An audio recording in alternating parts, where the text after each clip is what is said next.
This introduction, we'll have a quick icebreaker just to kind of get everybody talking and moving and feeling comfortable in the space.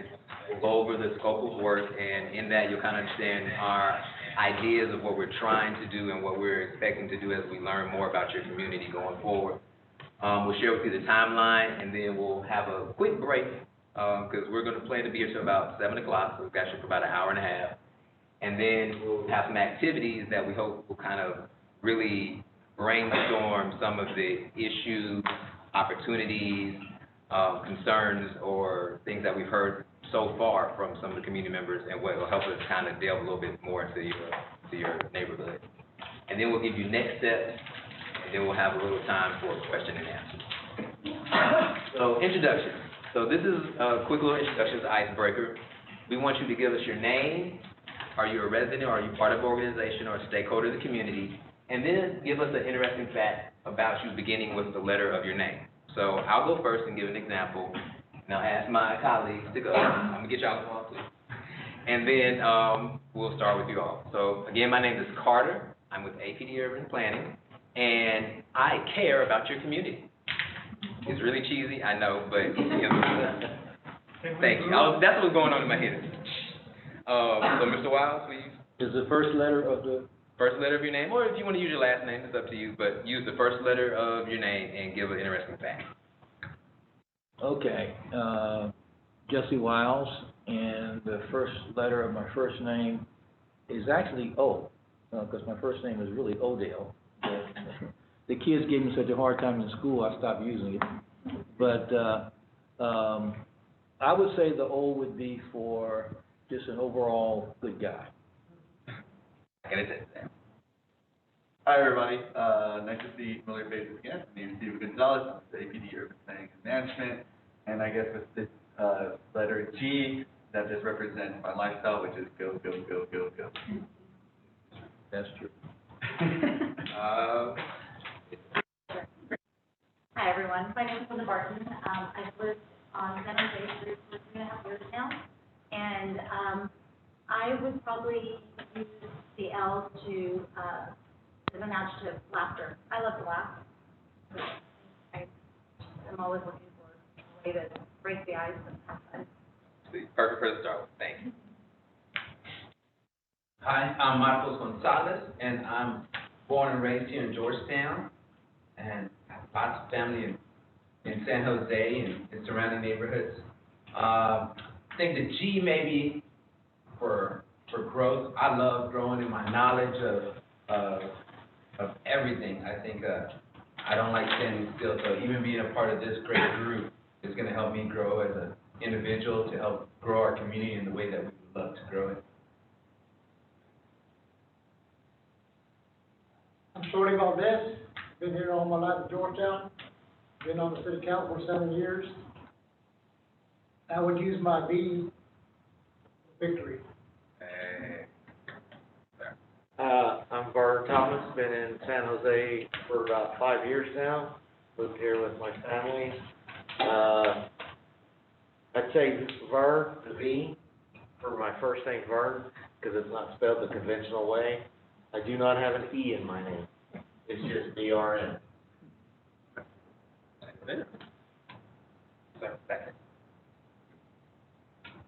My name is Miguel Ferguson. I moved into San Jose in 2018, sight unseen. I was living in Washington, D.C. at the time, and pictures looked really nice. But I had driven through the neighborhood, and I like that sort of cozy feel to it. So I'll use my last name, Ferguson, with F. I think San Jose is fantastic. Thanks. Ma'am? Lily Martin. I'm a woman who's at the Illinois.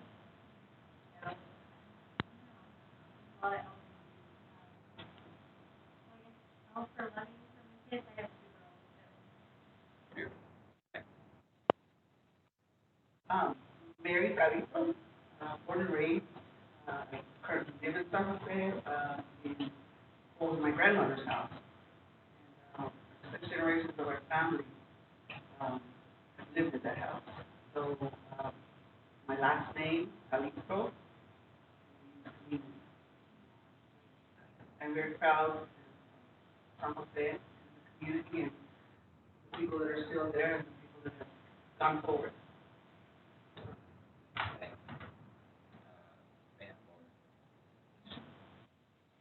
Hi, name is Beth Aiken, and I've been in San Jose for 5 years.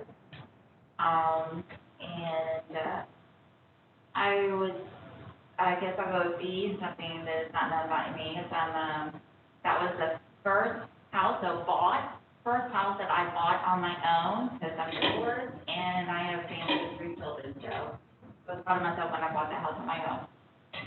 I make it part of that community. My name is Christina Calisto, married my mother. Born and raised in Georgetown. I would say I have a concern for my community, but curious to know what we can do about it. Mr. Jensen, did you just walk in? Were you able to participate? Yeah.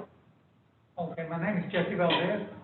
I owned a church there in San Jose, born and raised there in San Jose, and I really care about the people there, so whatever we can do to help them without increasing the taxes or whatever. Thank you. And give us an interesting fact using the letter of your first or last name. Pardon me? Give us an interesting fact using a letter of your first or last name. First name. Okay. First. I was saying, so give us an interesting fact with a J, beginning with a J. I'm fine. Okay, no problem. Matt Wagoner, I'm in the planning department, and I guess N, for namesake, I'm the only son on my side, all sisters, so I'm the only boy. I'm Susan Watkins, I work for the city, department, and I like to sew. My name is Stefan Acosta, and I'm brand new. I just got hired with the city like 3 weeks ago, so I'm very excited to be part of this process. Your long-range planner, and I'm going to use the A for activist. I was an organizer before I came here to work, so glad to work with you all. Yeah. Sophie Nelson, I'll use the S, and for 2 reasons. One, for support. I'm here to try to support as many different people as I can. And then S, also from where I'm from San Antonio. I'm Stephanie McNichol.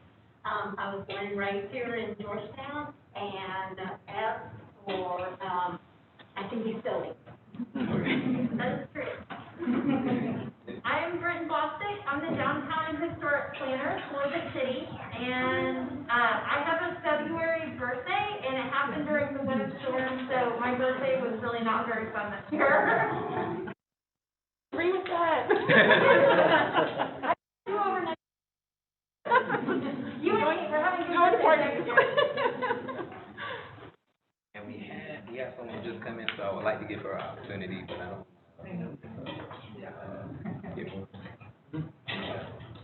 We'll come back. So to give you a quick history of our firm, we are APD Urban Planning and Management. We've been in business for more than 30 years. As Mr. Wiles likes to tell us, we started off in real estate development doing historic preservation in Savannah, Georgia. Did that for a number of years, and Mr. Wiles expanded the business, and we've been doing urban planning for about the last 15 to 20 years. The services that we will bring to this project, planning, land planning and architecture. We worked in a lot of neighborhoods where we've done master planning, transformational plans, land planning looking at your zoning, your easements, your rights, transportation, architecture, design guidelines, and transportation enhancement. Community engagement, which we are very proud of our community engagement and retention policies and programs that we've implemented throughout some of our different projects. Housing affordability, we've done housing studies looking at where the market trends, where there's possible possible problems for retention of legacy, homeowners, and where there's opportunity to build new affordable because, affordability is a big problem in our neighborhoods. And retaining existing affordable homes, so trying to keep the homes that are affordable. Policy design implementation, we've been very blessed for a lot of the neighborhoods that we've worked in. We've been able to actually implement some of those policies and recommendations. And then project implementation, where we've sent there, after the project is over, the client has brought us back and we've actually seen those recommendations through to implementation and fruition. So we're hoping to bring all these qualities to your neighborhood and to bring to this plan. So some planning work that we've done that our neighborhoods are very similar. Augusta, Georgia is about 2 hours, hour and a half outside Atlanta. This is a Laney Walker Bethlehem revitalization project. This was a neighborhood that was full of blight, not like San Jose. San Jose, you all have all your homes, a lot of your homeowners. There's not a lot of vacant property. This neighborhood had a lot of blighted neighborhoods, a lot of blighted properties, vacant landowners. And we were able to go in and come up with a strategy to help bring infill housing. So affordable infill housing that was conducive to the neighborhood that was there. They were able to build homes of quality design. They weren't just something that was thrown up. You had single-family homes that were actually duplexes, but it looked like a single-family occupancy. So we were very lucky to be able to kind of do some unique designs and different types of infill housing. Lawrence, South Carolina, another small, medium-sized town. We worked in 3 neighborhoods that were north of the downtown area, adjacent to downtown, just like your neighborhood. And we were able to work in that neighborhood to do a revitalization project. And we also still working in that neighborhood now about 5 years. Yeah, so we're still working very closely with the government and the community in those neighborhoods. They're going through their comprehensive development plan now. Douglasville, Georgia is right outside Atlanta, Georgia. This neighborhood was the New Horizons or North Side neighborhood, again, another neighborhood adjacent to a historic downtown core. We looked at a neighborhood, and again, all these neighborhoods are minority majority. So they either had some form of disinvestment or some form of re-interest in the neighborhood after years of neglect. So there was problems with rising home prices, there was problems with absentee landowners, speculation, all kind of the same things that can affect the prices in your neighborhood as well. Douglasville, we did a LCI study for their Dallas highway. They had a new highway that was coming in that was going to divert traffic from their downtown corridor to right outside the neighborhood, and they wanted to see how they could capitalize on bringing kind of a Main Street redevelopment to the areas as they were adjacent to downtown. So we were lucky to work with them and still working with them. Houston, Texas, which I know you all are very familiar. We work in the third ward, historic third ward. The Emancipation Park in that area had gotten a new facility. I think it was over $1 million, a new natatorium, upgrades to the park. And then they wanted to make sure that the community was able to grow with the new features and amenities that were coming to that area. This project was unique in the fact that even though we worked with the city, it was led by the community and the stakeholders. So there was a nonprofit involved, multiple nonprofits. We worked with some of the small business owners. We identified areas within the neighborhood that were either in threat of being development because it was next to Midtown and downtown Houston, and then we also identified areas where you could actually build infill housing that could bring affordability to the area. So we've been lucky to work with them continually still. Spartanburg, South Carolina is our most recent project. This is in South Carolina, north of Greenville, a little bit past Greenville, South Carolina. This was a small, tight-knit community. It reminds me a lot of Spartanburg because this was a neighborhood that was very close-knit. It reminds me a lot of San Jose because it was a neighborhood that was very close-knit. There was a large multifamily project that was there, so a lot of the neighbors knew each other. But then as certain things left the neighborhood, as children left and grew up, they didn't keep the homes or they sold the homes, so there were a lot of vacant property. And we did a transformation plan for the neighborhood. We identified areas for growth and also identified policies and regulations to help keep the current community members in the community. So we're hoping to be able to bring some of this to your community.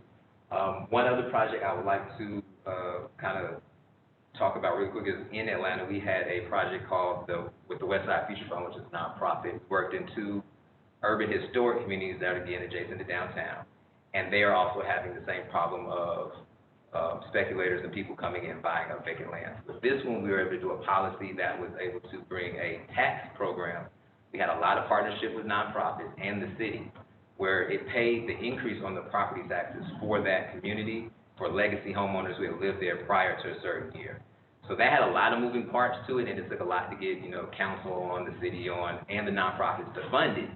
But it is something that was, that has been very, very beneficial to the community, and now the city is trying to roll it out to the entire city. So these are just some of the things that we hope that we can explore with you as we go through this project over the next. So scope. So how did we get to all those great ideas and things that sounded amazing? We have a plan to make a plan. So what we're going to do is simple, but it's very detailed and a lot of moving parts. We will collect, analyze, implement, and document. And during that entire process, we will have project management and community engagement. So we're going to go over these steps real quick and show you some of the things that we're talking about. And we'll also let you know where you'll be able to step in and be a part of the process. It's going to be a lot, so thank you. So our project management, this is kind of the housekeeping for us. This is where we document all the meetings, where we document all your contact, all your comments, where we do surveys, where we do anything where we need to hold record of what's being said in these meetings and when we're out in the community. So one of the things that we really want to talk to you about today is the steering committee. This is what we're going to ask you to do. We're asking you to be in attendance, which you all are already doing, so you get an A in that. We ask you to participate, which you're doing too. So we need, in order for us to learn, we need for you to tell us what we need to know. We are only going to know what we can find out right now in data. And the data, numbers don't always tell the whole story. Like we learned today, there is so much more to this community than what the census or what the tax revenue or any of those things say.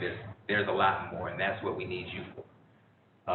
Your feedback will come back multiple times throughout this project to let you know what we're doing, what we've seen, how we're kind of seeing things as they are, and you'll be able to let us know, oh, that sounds right, well, I don't think that's quite what I see in my everyday, that's not what I know my community to be about, and review. And when we start coming up with policies and programs and strategies, we would like to get your feedback, and you'll review those and let us know how you feel it'll impact you and your community.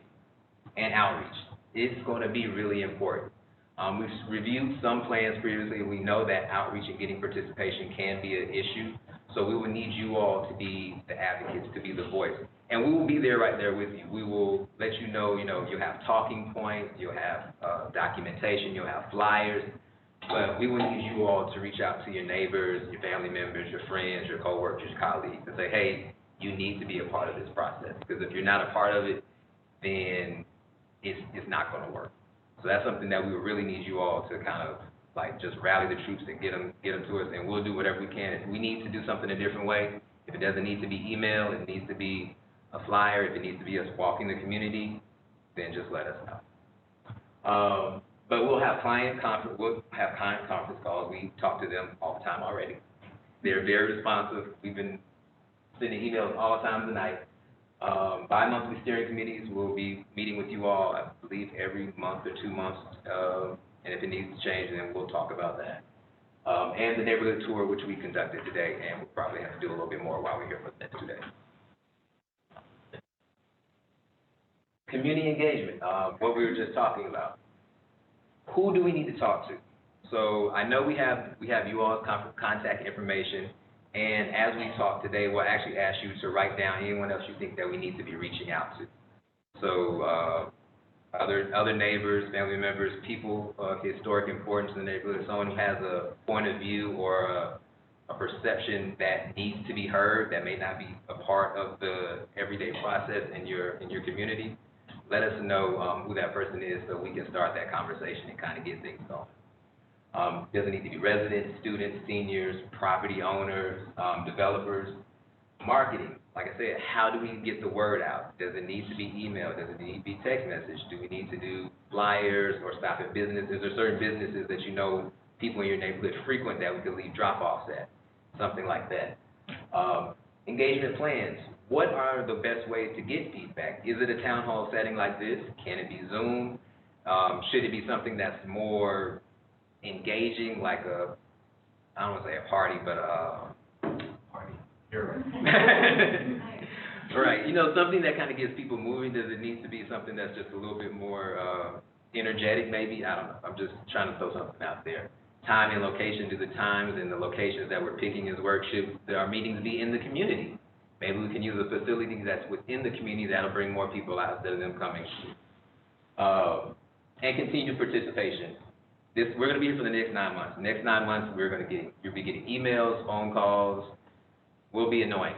So we need to know, how do we keep people engaged? We don't want to wear them out, but we don't want them to lose interest. So we need to know, how can we continue to keep you all engaged over the next 9 months so we get as much as possible. And it includes everything. Outreach Guide will create different deliverables that we'll review with you throughout the process, and you'll let us know if you think that's a good plan, a bad plan, excellent. Then we'll collect. So now we've done community engagement, and we've done, we're getting started getting your feedback. Well, community engagement is ongoing, but we're getting community engagement. Now we're starting to collect. So this is where we start looking at the numbers and the data. We'll pull census data, we'll pull permits, we'll pull tax records, or not tax evaluations, assessments, and we'll start to pull all the hard numbers for your neighborhood to kind of see what's going on the ground. We'll do a existing condition survey, which will be conducted while we're here. We'll drive through the neighborhood, look at where there's sidewalks, where there's not sidewalks, where there could be drainage issues, where there's vacant property, where there's new property, new fixed up homes or renovations. And that'll be all the data that we start to collect. We've reviewed previous plans that have been going on for your neighborhood for the last, I think we've gone this back as far as 1968 maybe. But we've been reviewing previous plans for the community, and all that data will kind of start to give us an idea of the community of San Jose. It'll create a neighborhood profile. We'll have an existing conditions survey, historical and cultural preservation assessments, things that need to be preserved, things that you think are important that need to be preserved. Should they be placard or put on the historic registration, state, anything like that. And also transportation and mobility, where there's transportation, where there's issues crossing the street, or cars are driving too fast, where there needs to be speed calming or anything like that. Those are all the things that we'll start collecting. And then with the next portion, we'll combine. We'll start analyzing. What are we hearing from the community, and what are we hearing or what are we seeing in the data? And we'll start putting those together and start to try to see what trends develop. We'll do a market research scan to look at the market potential for commercial, residential, and that sort. So we'll do a neighborhood vulnerability analysis where it looks like what areas of the neighborhood or what demographic of the neighborhood is the most vulnerable for displacement. How do we stop that from happening? We'll create a decision-making matrix tool, which is when we come up with recommendations, that will allow you to say, okay, which recommendations should be implemented first? How should we prioritize them? Where should they go in the community? Should it be at the north at San Jose and 15, or should it be at 22nd and Pine? So that decision-making matrix tool will kind of help give you a transparent idea of, okay, well, if we decide to do that, why? Is it funding that's not in place? Is it the partners are not in place that we need? What reasons are that can't be done or can be done what we want to do? The preservation analysis will give recommendations on how to preserve those historic cultures and properties and significances that you all want to hold. And the land use and urban design will look at your land use. One comment we got today is some parcels may be hard to be developed because of setbacks. So what is something that can be done to help, allow development, but then also what can be done to make sure that it is in character of the community. It's not something that's completely outside of the character of San Jose. So there'll be recommendations in there for that, and also for transportation, as mentioned before. And then implement. So now we've come up with these ideas of how we can, we've come up with these ideas of what can be done, how do we do them? These are your implementation strategies. This is where you start to really piece out, okay, for this goal, you need to have this much money, these partners in place, and you need this much time. So is this a short-term goal or a long-term goal? is this something that can be done with local funds, or do we have to find partners with nonprofit, the state, or regional or federal funds? The 5-year implementation plan is what takes those ideas, the partners, and then it kind of lines it up down the line and shows you all the pieces that are in place and how you can put those, we think is the most feasible at this moment. And then finally, we document it. So we put it in a report, it'll either be online, it'll be in paper, it'll be something that can be given and handed off to the client, and then they will be able to take it to city council and to other partners and say, okay, this is what the plan is for this community, this is how we're going to do it. The community has buy-in, the city has buy-in, this is what is going to help this community grow the right way for the next couple of years. And with that is our scope. So we have a timeline. We'll be with you all for the next 9 months. For the next 9 months, we'll have different check-in points with you. You'll see we have our steering committee meetings. We have our project kickoff now in May. We'll be back to you in June. We have a community meeting in May. We come back again with every part of the analyze, collect, implement. You will have a point where we bring that information to you, and you will be able to give us feedback, recommendations, edits, yes, no, maybe so, that kind of thing. And then after speaking with you all, then we go out to the community. After getting feedback and make any changes that we need to make, then we'll have a community large meeting, and we'll present those findings to the community. And we will aim to be ahead of time and under budget. So that's what we're trying to do. And next. So, like I said, we've done a little bit of work so far, and we want to share that with you. We've reviewed the previous plans. We will take all the way back to 1991.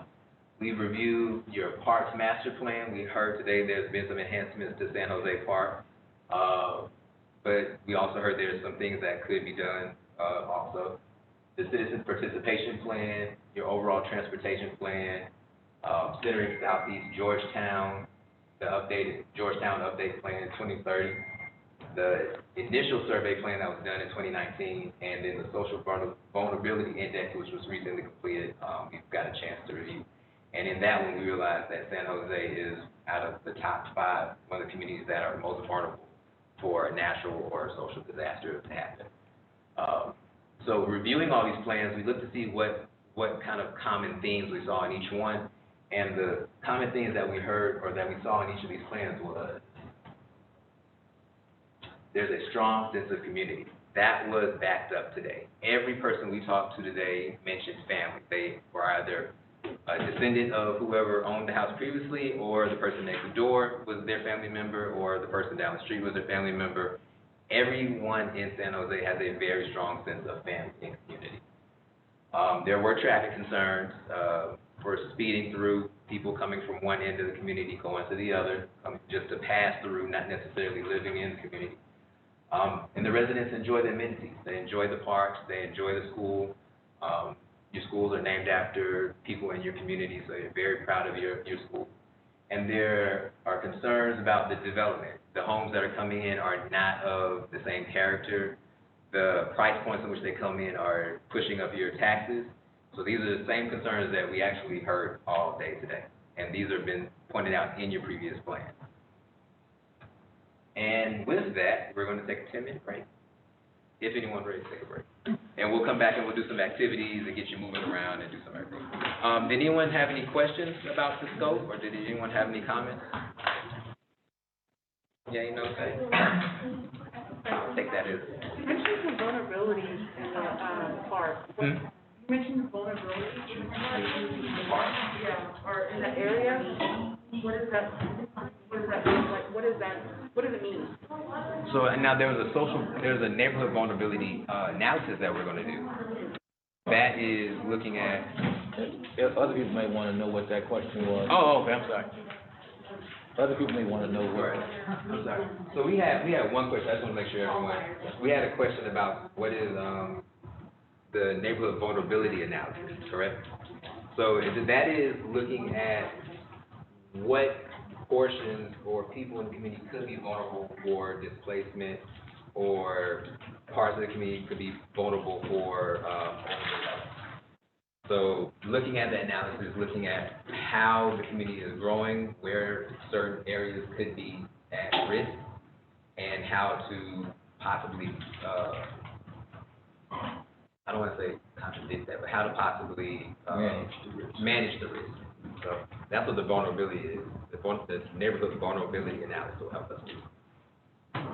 Also, I was going to share with Christina, the city's updating its hazard plan to look at like natural disasters and if the city's ready for that. And it's actually out for public comment right now. But one of the things that goes into that is looking at this method that the federal government has called the Centers for Disease Control Social Vulnerability Index, and it takes these factors in the community from data, and it looks at language spoken in the household, or age, or access to transportation, or income, or access to the internet, and it puts together a score. And part of that score is what they call the Social Vulnerability Index. It means, you know, if information is only being given out in one language in a community, are there parts of the community that might be at risk because they don't speak that language?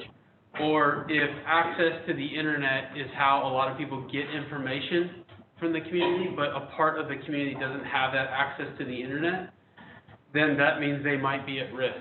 And so we offered that to the city to look at when they're doing this planning effort. And so we took a look at San Jose just to see how San Jose, what its score would be in that index.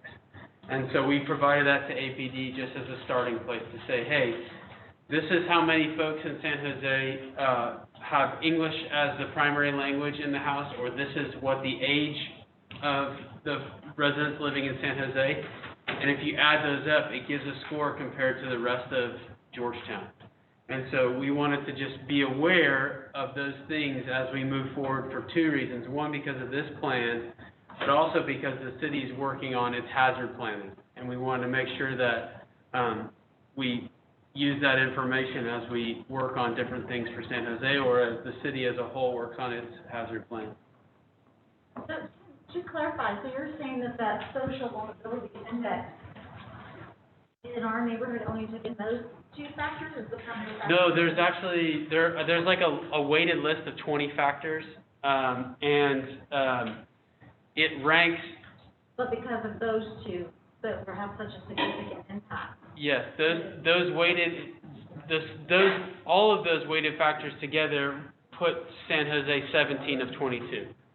And so there's 22 census tracts across the city of Georgetown, and all of those tracts have different scores, and when you measure those scores against each other, San Jose came out 17 of 22. So there are basically 5 other neighborhoods in the city of Georgetown that are about as vulnerable as San Jose is when it comes to those weighted factors. How many total neighborhoods? I think there's 22. Yep. Census tracts, and so those go a little bit beyond the city limits. They're not contained wholly within the city limits. And All right, I have one other comment that I want to make before we go on a break, and that is as steering committee members, so I think it's safe to say you were asked to be on the steering committee for a reason. And so the basic assumption is that you're kind of you have your hand on the pulse of the neighborhood in which you live or that you come from. And so, and the reason I mention that is because, as Carter mentioned, we do a lot of work. We do a lot of this type of work, planning in neighborhoods that have a lot of the characteristics that we have read about and we saw today when we were walking through San Jose neighborhood. One of the key, there's a lot of elements that we have found that makes our work end up being more successful than less successful. One of the elements that helps us in terms of our work really ended up being a tool that you can use as a community to do the kind of things that you're striving to do, is your help in us getting the word out to your neighbors about what we're doing. So at the end of the day, we should not have a scenario where a significant portion of the neighborhood says, I had never heard about this plan before. You know, I mean, we would have to chalk that up to a failure on our part to deliver what we were trying to do. There may be a lot of people who may not be aware of the planning process that San Jose is going through, but that should not be the majority of the people. That should be a small number of people. But the only way that we're going to be able to get the word out about what we're doing, how people can have input into what we're doing, is through you as a steering committee. That's the only way we're going to do it. That's what we got introduced to people today that otherwise would not have known this whole process was going on. We got, taken up to their door, introduced to them, talking with them through the door. That's hard. But that's how we learn about what's going on in the neighborhood. That's how more people are informed. So we got really two key opportunities to do that, and one is our steering committee meeting that we're having tonight, and the other is these public meetings. So when we have the public meeting, it shouldn't consist only of steering committee members. We should have good turnouts at those public meetings, and that's what Carter was saying. I don't care where we have a meeting. We can have them in the park, we can have them at the library, we can have them in the church, wherever we need to have them. That'll be easiest for residents who live in the community to come to. But they're not going to come out to those meetings because Carter or Stephen says, you should come to the meeting. They're going to come out to that meeting because they hear from Jesse, they hear from Mary, they hear from other people who they have confidence and trust in, they hear from Shorty. That's the only way they're going to come out. And I know that's hard to do, but that's what we have to do in order for us to be successful. So I just want to... Can I say something real quick? Sure. We wanted to have it at, Annipro, a community, but we're not able to have it there until after school is out. And I think that it's really important that, the reason that we want you guys to talk to your neighbors is because there's a trust factor there. And you guys know your neighbors, they trust you, you have conversations with them. When I first went to go talk to Terry, Shorty, Linda, and Dalia, because I knew them. I felt that there was a certain connection that I knew them for a long time. And so I don't know, some of you barely know, even though that I've been in San Jose. So that is really important that we find a space where it's easier for most of the people to get to instead of coming across town. That's the job that needs to happen.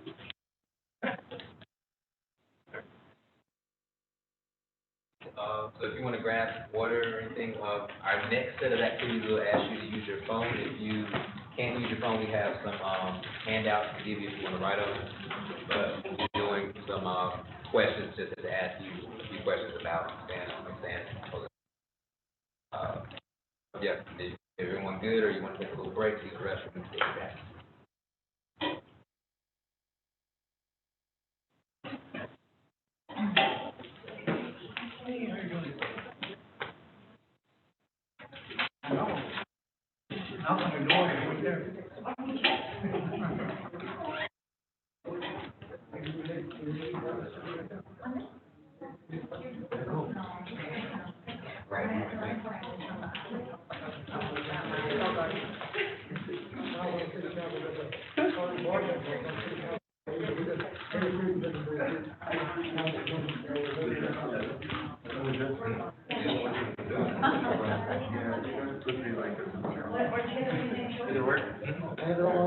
My grandpa gave it to me when I before I even went to school. That's all he used. Not just people here. Okay, no problem. They don't care if they know what they're doing. You go downtown, you go anywhere down, and you know what you're doing.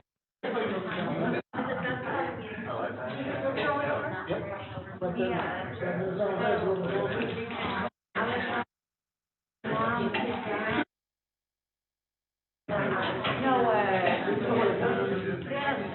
Yes, sir. He grew up next door to the church. Where she lives now, that's where she grew up. My house is Penny Corner. His house is down the corner. And then one goes up there. I say the word, I say the word.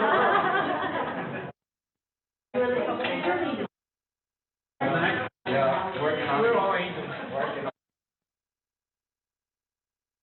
You can answer my question.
Started in 1 more minute.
Well, I mean, yeah, but working in it.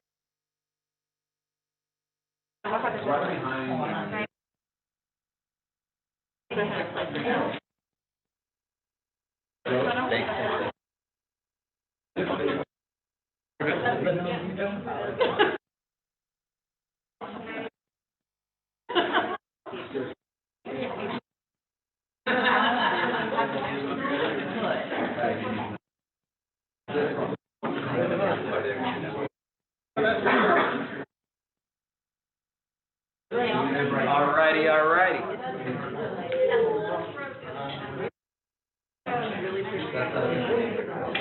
Thank you, everybody, for coming back. Clap once if you can hear me. Clap twice if you can hear me. Clap 3 times if you can hear me. Our community organizer. So thank you all. We're gonna start the activities real quick, and there's a few questions. So if you have your phone ready, if you don't have a phone, we have hard copies. If you would like to do it online, we also have tablets. And Susan and Nat will bring around to you so you can do your questions. And we're going to get started. So if you can go to your browser and go to www.menti.com, MENTI.com. We're going to give you a number, and then it'll show us the question. So the first question is a vision. These are some vision exercises. This is to help us understand and recognize your shared vision for your community. This will be an articulated view of how you want your community to grow physically, socially, environmentally. Oh, Menti, MENTI.com.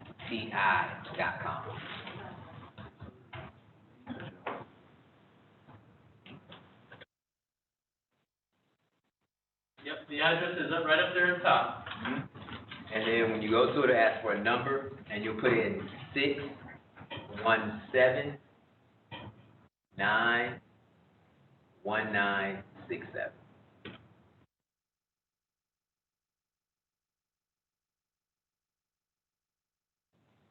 Everyone has any issues, just let us know. The number or the website? 6179-1967.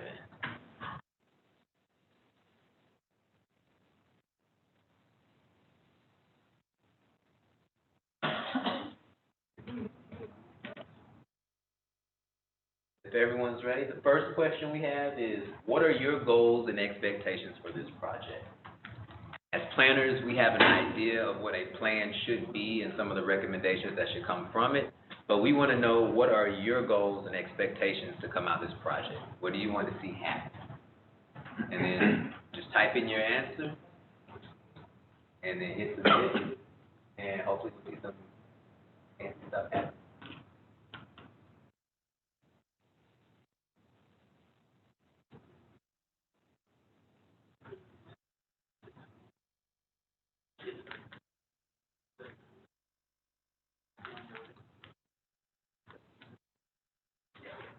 Yeah, once you hit submit, don't close your window, because once we go to the next one, your screen will refresh.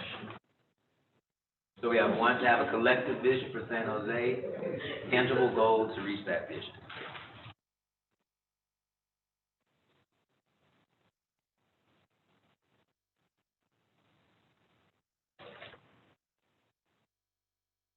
Okay, protect residents and keep home, safety and traffic, which is good. Preserving the areas as a family community.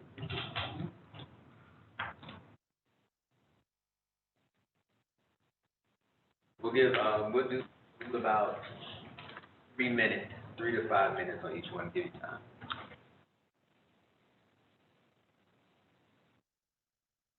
Carter, how will this information be, these answers get back to the? All these answers will be saved, we'll have them for future reference, and this will help us kind of guide how we look at recommendations and look at the plan and how we would strategize, delving into them. But this will all be saved, and we'll have it, and we'll be able to send it back to you and share it.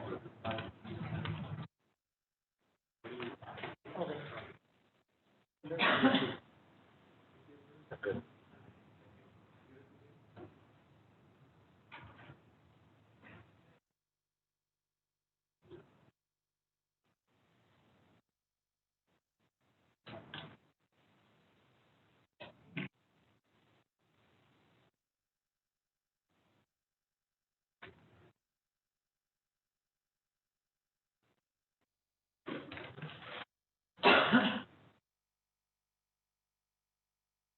Has everyone gotten in? We'll do about 1 more minute.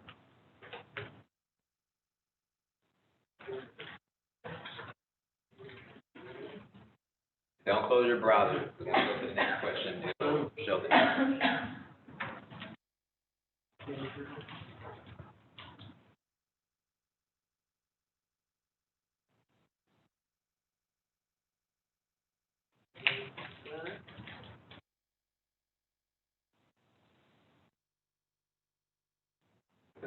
So we got 11.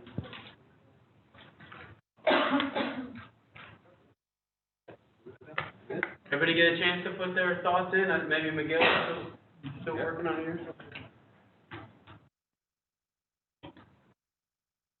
Is anything missing up there? Is anything that's coming to mind as you're reading through the screen that, hey, what's another thing that might be up there?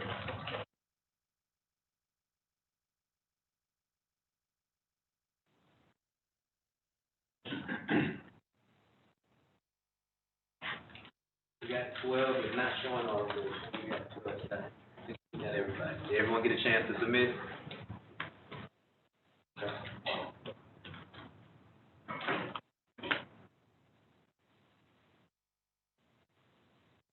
Great. So now it should automatically update in your phone to give you a new question. Your question should be the same one you see on the screen here. What do you like the most about your name? And I know these may seem kind of simple, but once we start seeing a consensus or a trend, then we kind of get an idea of what is important to you. So.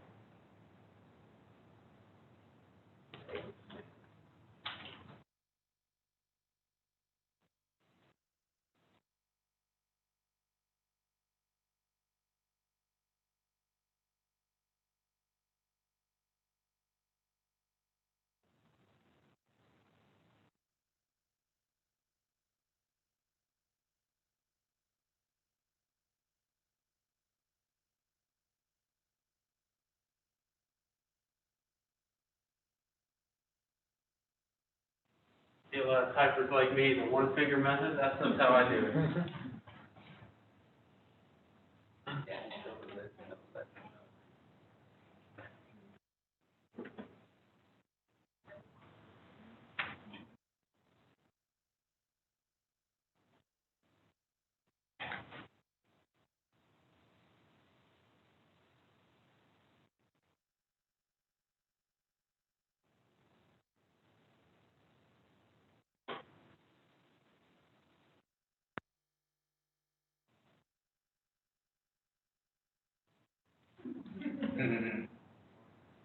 Wait, for real? That's awesome. Wait, who's got a tamale? That's y'all committee now, see? Tamale lady coming to my door.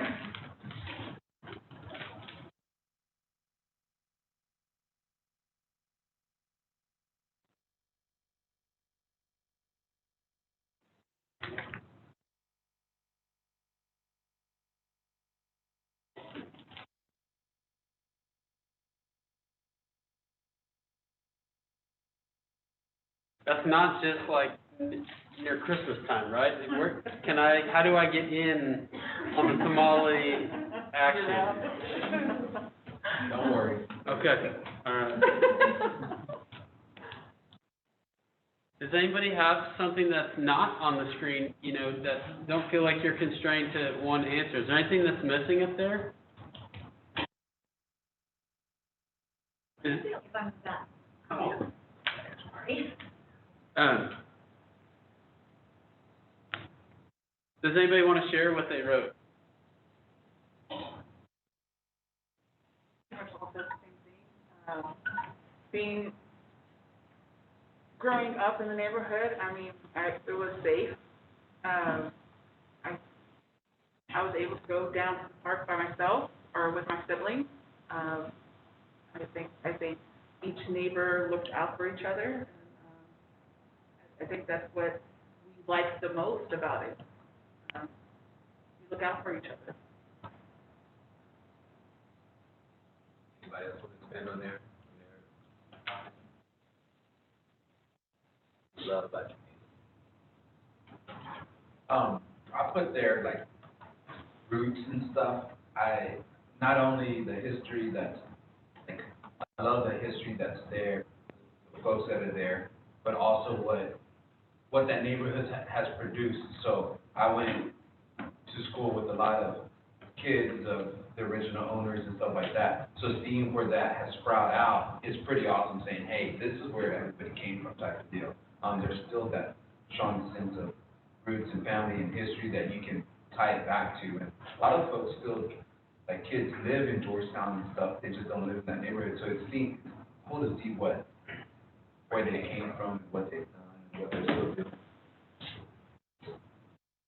I would be also really in the street. So, And it has a really nice history. when I first found out about it. For me, it was the neighborhood support when we first moved in, being new and how the neighbors came out and supported us and brought us in and treated us like family without even knowing. That's knowing us and how we support each other and how we take care of each other. Like if one of my neighbors needs some help, I'm there to help them, and it's vice versa. They're there to help me instantly. And that's what made this whole neighborhood not just a neighborhood, it's a family from one end to the other. 'Cause I have Shorty as a neighbor, but with him knowing everybody in the neighborhood, it helps. And my air conditioner went out, he made a phone call, and I had somebody in my house within hours. And it's a family member of his that lives in the neighborhood, so, and it just resonates with how a family tight-knit it is. You heard family a lot. That's what they say. And that's how they make us feel.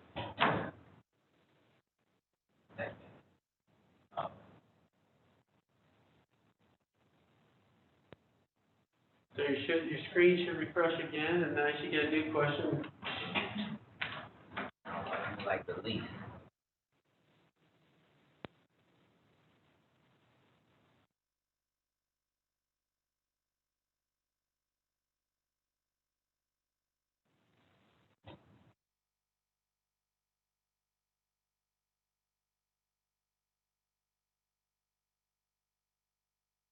you know, and maybe another way to think about it is there anything that concerns you about your neighborhood? Is that another way? Would you agree with that part? I agree. Concerns, issues, things that you may see happening or on the way, maybe not a problem yet, but it's something that's down the line. All that.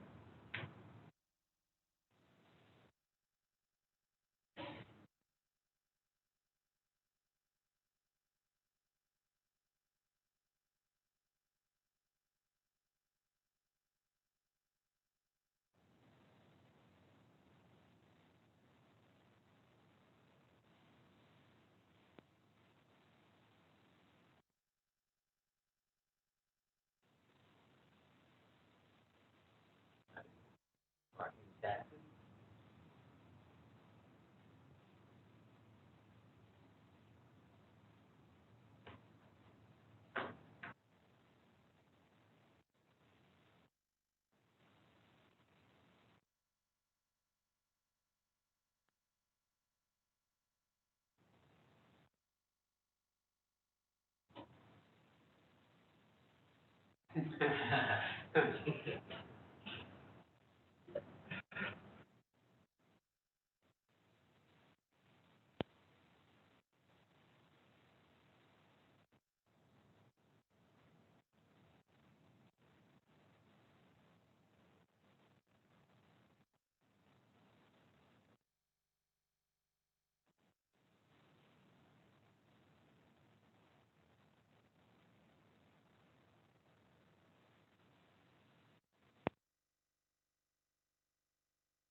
For this last one, do you want more parking for the park, or is too much parking for the park? More parking for the park. More parking.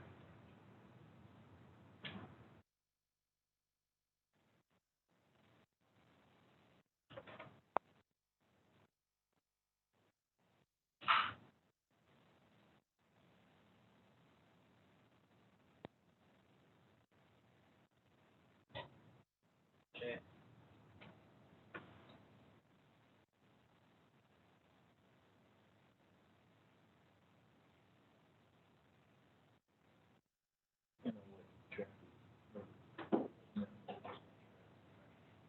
So while we have it waiting on a few more, we have a lot of traffic. What is the traffic? Is it just pass-through traffic, speeding, too many parked cars on the road?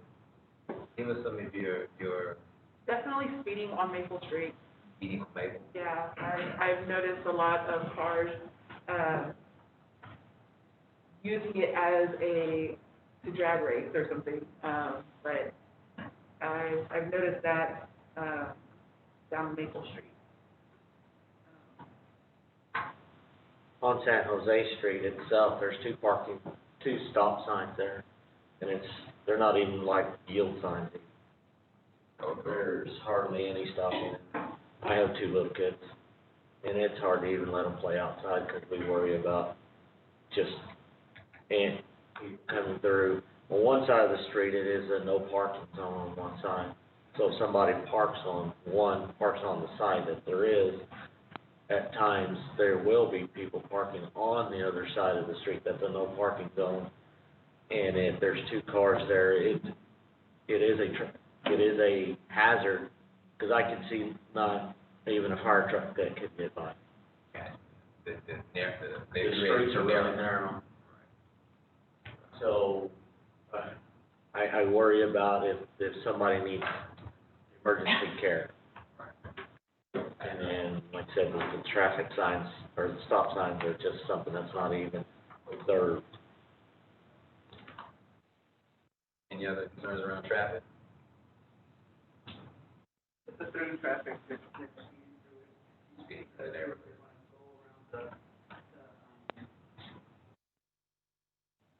rush hour. So The school's letting out, they skip maybe, it's a fiasco through there.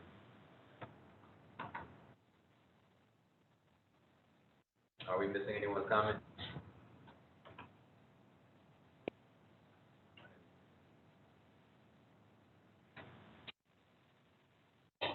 So, switch back to the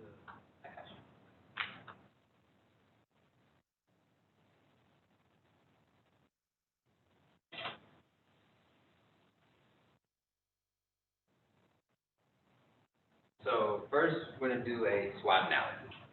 So what a SWOT analysis is a simple way for us to use what you believe are strengths, weaknesses, opportunities, and threats. And it helps us build on what the community does well, what you're lacking, how to minimize risk, and how to take advantage of possible opportunities. So if we, hit the next slide real quick, and you'll see this example here. We did a couple examples for you. So for strengths and weaknesses, they have to come internally. So what is something that is part of your community internally that is either a strength or a weakness? So San Jose Park, a lot of people love the park. That is a strength, that is an asset that is unique to your community. A weakness, traffic and parking. The current structure of your streets, their narrowness, the through traffic, that is something that is of the community, even though the people may be coming from outside the community, that's something that's part of the community. That's a weakness, that's something that brings an obstacle to your community. For opportunities and threats, these are things that are outside of your community that are either going to threaten your community or present opportunities. So opportunities, transportation and access. There's an opportunity to enhance the transportation, either with street combing, sidewalks, some way there's an opportunity to bring some benefit to your community through transportation and access. And also you have access to downtown, the university, your location provides access to other areas. Threat, new development and rehab. These are something that are outside the community that's coming in.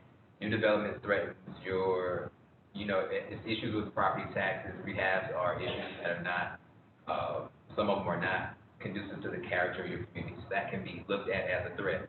Some people may look at the new development as an opportunity because it grows your community. So it's really on how you view it. So we would like to get an opportunity to just get some ideas of what do you think are strengths, weaknesses, opportunities, or threats to San Jose.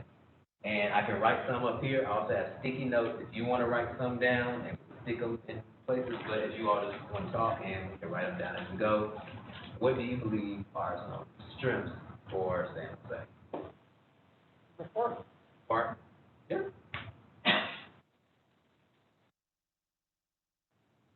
San Jose Park. What are some other strengths that you all believe are part of your community? Well, we've said it several times, it's the community, the people, the strength.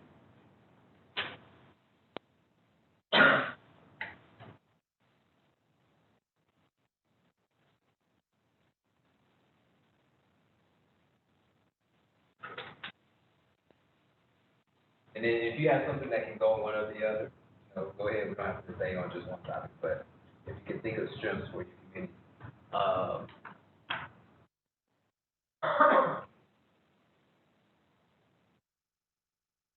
The history.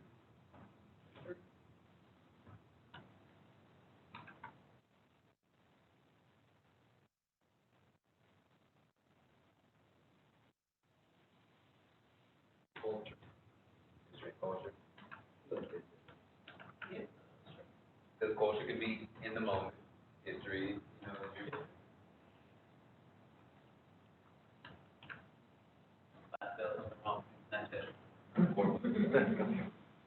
I've got to use the typo in the red.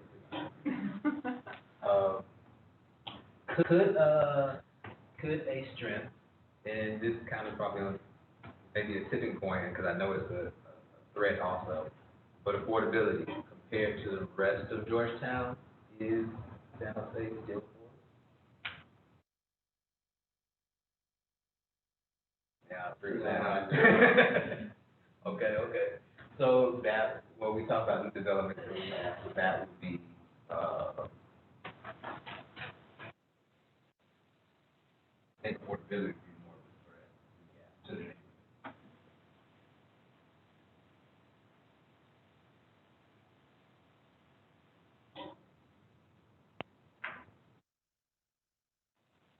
I'd be interested in knowing what do you think of some opportunities for the neighborhood?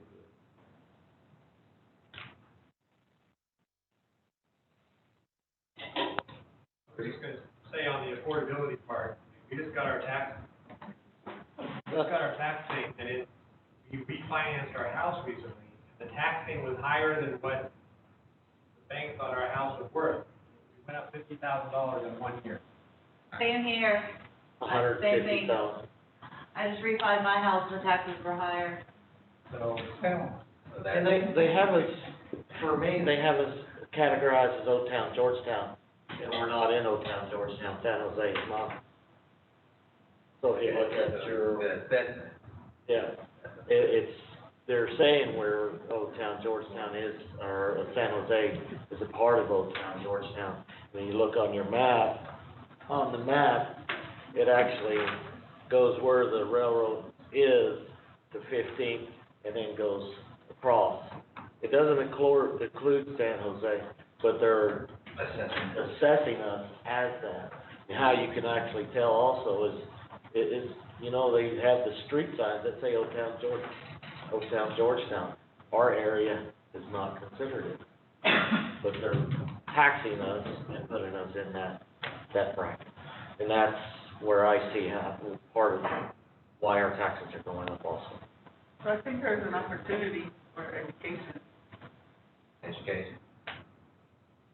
Educating the youth, the adults. Educating the homeowner on like how to fight those taxes.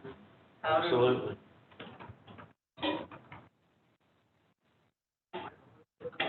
Protest your taxes. Protests, yeah.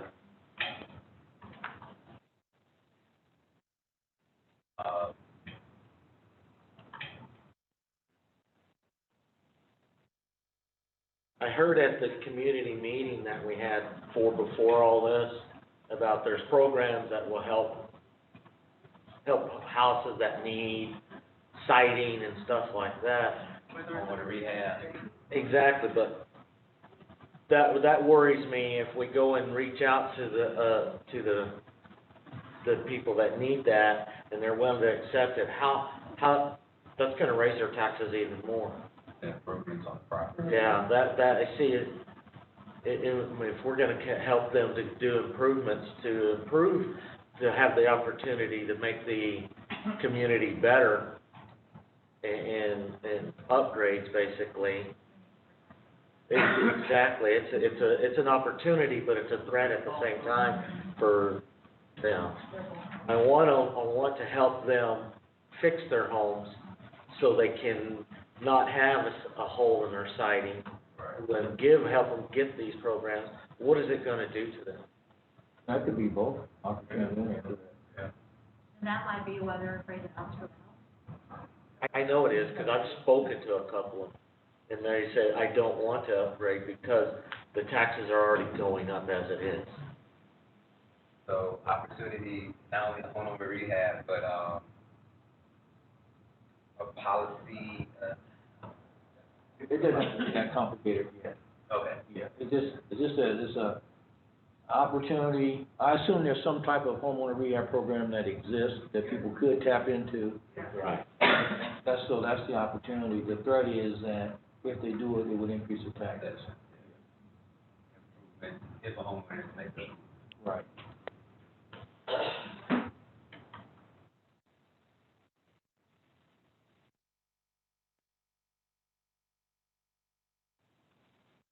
So this history and culture,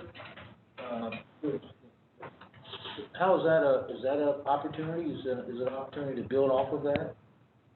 Yeah, I think so as well. And what would that look like? Well, Celebrating, Celebrating it? yeah, getting together and celebrating that. Event. Just celebrating history and the culture. Yeah, I Yes, think, the San Jose, yes, say less. bring it. Is there anything like that that currently exists? Not currently, we used to block the street off. Mm-hmm. And it got so big that moved it to the main part.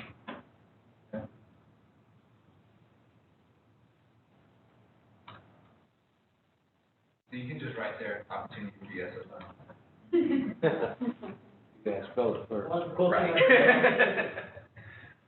Right. Like, the cool thing about your narrow streets is it's easy to block them off, easy to do stuff in the middle of them. Then it becomes a parking nightmare. Yeah. Shorty, earlier you were telling me when we first were talking that the perception of people coming down to the city sometimes people don't wanna come to the city, they either don't know where help is, or they think that something else is gonna happen to them. Do you see that as a threat? Yes, the Hispanic people, Yes. Yeah, The neighborhood residents. yeah, they don't wanna come and ask for help because they're scared that they're gonna get deported. They will not come and ask for help, they'll, Very much helpful. Yeah, and I think that's internal to that may be, weak, the trust factor between the community and the city is a weak.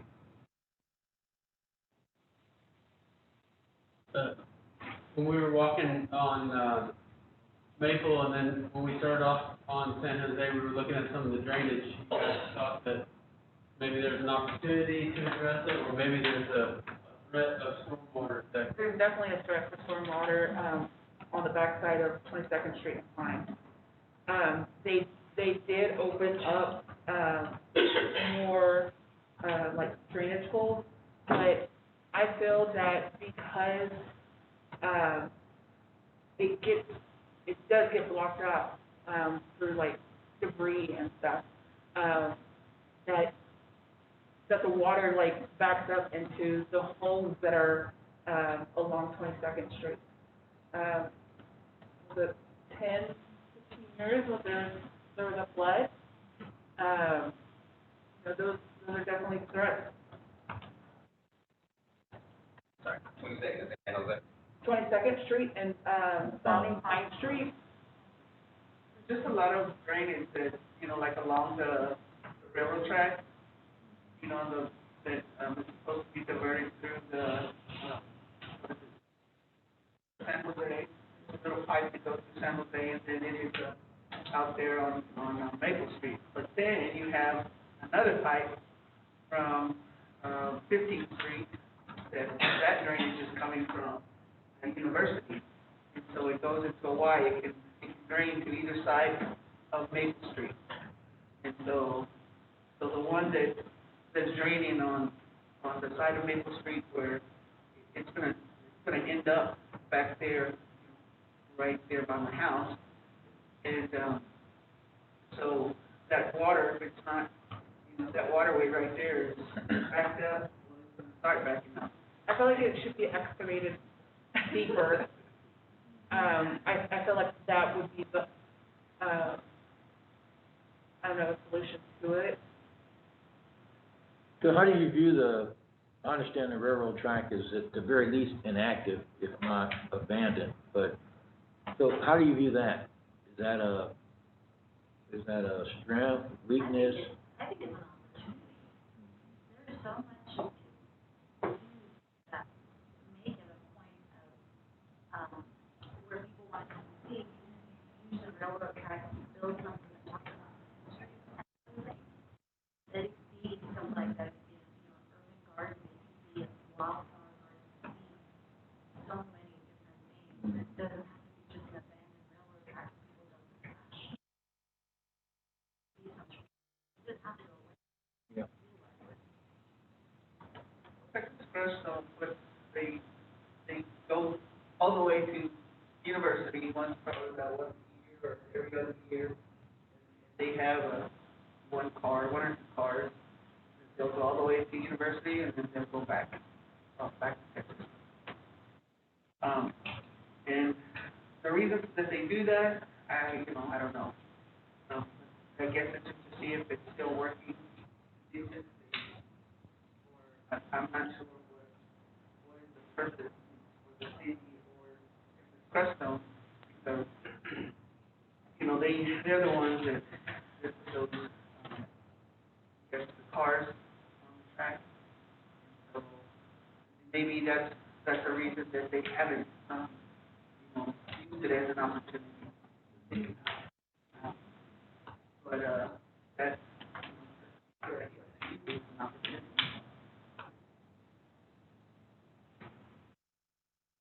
Who would get that information, why they do that? Why they put the carts, they test the carts like once a year. Right. So I guess the question is, why do they do that? We know if it's abandoned or is it, we don't know. That's what she's asking, how can when we find out. I think we have to, contact Texas Correctional, Mark, I can't remember Mark's last name, but, somebody in Public Works and Transportation has that contact with Texas Correctional, because sometimes they have to coordinate, so we can look into that. Yeah, some good ones, keep going, anyone else have any thoughts? Address? You mentioned I don't know, I don't wanna put it out there, but you were mentioning that there was some vacant land that was floodplain, and Christina was talking about the floodplain at 22nd Street. Is that an opportunity? You guys were talking about some ideas that could do some recreation. Yeah, I did like the idea of using, that area maybe for like soccer field or something for the neighborhood. I don't know if that's a city property or not, but also if that is something that, you want to take into consideration, what would that look like? Should it get flooded? That's definitely another concern. But in the park, I feel like there's area for a small soccer field or Fall Valley. I know that's not part of this area that we're talking about, but definitely an idea. You say, soccer part of the park, you mean at 15 in San Jose, where the park is now? Like a small half soccer field? Yeah. There's a Right big space, there's a bigger space at the current park that could potentially get mentioned, and we had mentioned something like a turf field or something that didn't have to be maintained or anything, just be readily available to play at any time. So we're talking about, there would be a smaller space right there in San Jose, or at the end of San Jose where the grass field floodplain is right now, but it's just a huge open space. If there was a way to convert that into some type of multi-purpose little field, that would be really, really cool. And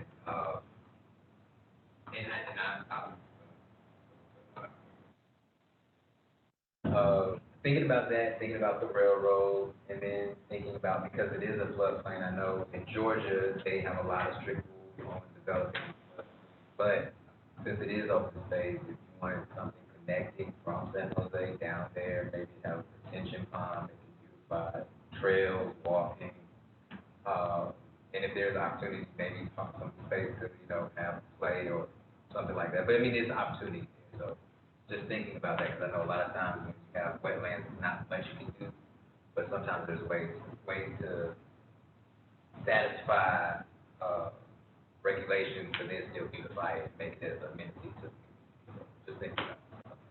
What do y'all think about the open lots, the vacant lots? I was just about, I see those as a threat. I drive by Pine Street on the way home every day, and there's a giant lot with a tree that fell during the recent snowmageddon. And how long has that been? I mean, it won't take long for school's out, and kids are running around. Somebody could die. What lot is that, where is that? It's on Pine Street, it's on. At the curve? Yeah, there's a tree that's just all a huge tree, and it fell in snowmageddon, and it's still there. Yeah. Beautiful. And it just, I worry, it's frosted lines, but that's the only one that I know that has a huge tree that That's might. Pete De La Cruz. De La Cruz, they used to be a choice, so. Yeah, Pete De La Cruz, he's a barber. Oh, right there at that corner. There's another huge lot that's on San Jose, or Pine Street, that's behind my house, that's a flood issue. Because it floods my house just this last rain. You can literally see a V that's coming down through there, and it comes right down through my backyard. And I have to constantly dig ditches because it will flood out my air conditioner. So flood, it has a vacant lot, and of course, there might have been a house on it at one time. so the water's coming through where the driveway used to be. And it's just flooding right through my area too, it's flooding his house. And my next door neighbors, if you watch it, you can see it just coming down the driveways constant. I didn't flood my house till you moved over. Yeah. And now it's just, once they put all the dirt there, now it's diverting to a different direction. Now it's trying to flood through my house. So drainage is still a big problem.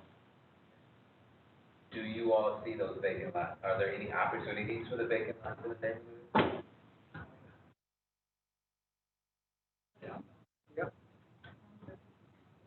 Affordable homes? Oh, So, okay. I think Carter might have been referencing, you know, I like to say that every community we work in is different, so what may have worked in one community may not work somewhere else. But we worked in a community where there was this huge area, floodplain area, and they actually built homes in the area. Of course, they were flooded out. And that probably happened 20 years ago. But now, they're building this just gorgeous park in this neighborhood, and they have taken a significant portion of the park as a water feature. And that water feature is also acting as a retention to take this flooding issue away from the homes that it was previously flooding before. I'm talking about is it called the Boone Street Park? Yeah. Yeah, and it is beautiful, and they have event space and concerts, but it functions as a reservoir for rainwater and when heavy rains come, so it doesn't end up overflowing the system. I had still sticking to those vacant lots. Is there? I know we have concerns with the characteristics of the community. Are there opportunities to maybe have smaller lots to get more housing on a lot? I know you don't want to do density, like maybe not multifamily or anything like that, but with some of those lots, could, as we know, between labor, construction costs, and all those things, you still need subsidies, but are you open to opportunities with smaller lots that may not be exactly, as long as the architecture is, make the design of the homes are like the current community? Like with the lot that's behind mine, the issue is that it's not as wide as it is deep. So they're deeper lots, so that it could have multiple housing units on it. But it's, like I said, it's not as wide. Well, some of the vacant lots, or some of the lots that look like they're vacant are not actually vacant. Like, I know the lot next to me is a little house, and there's a lot behind it, and they're getting ready to sell their lot. They're trying to fix up the little house, but there's a lot of property behind it that looks vacant. Looks like a vacant lot that's in the middle, but it actually belongs to them. And so when they get ready to sell it this summer, they're selling a lot of property, and it has a access road to it. It's off another pathway. So, and that pathway that has access to it has a big mound of dirt that's blocking the access pathway to it. So, I don't know if y'all know Frank's little house on San Jose. They're getting ready to sell that house, and it has a big bunch of property behind it, the little house. there's no access to that property. Frank said it has access to it on the side road where the mountain is. That's because the family next door gave them permission to go back there and everything. Now their family passed away. When they do it, they ain't gonna have no access to that property. Well, there's a conversation I had with Frank, and he said that pathway gets to. That's my brother-in-law.